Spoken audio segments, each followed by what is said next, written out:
সিরাজগঞ্জে মাইক্রোবাস ও সিএনজি চালিত থ্রি হুইলারের সংঘর্ষে একই এলাকার 5 জন সহ নিহত 6, হাসপাতালে চিকিৎসাধীন আরও 1।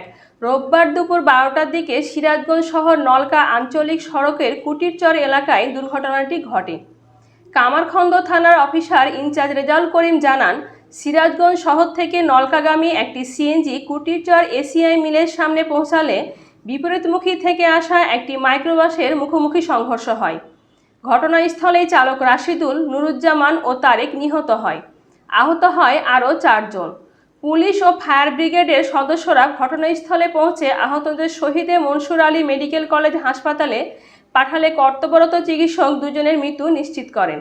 পরবর্তীতে বিকেলে চিকিৎসাধীন অবস্থায় আরও 1 জন মৃত্যুবরণ করেন।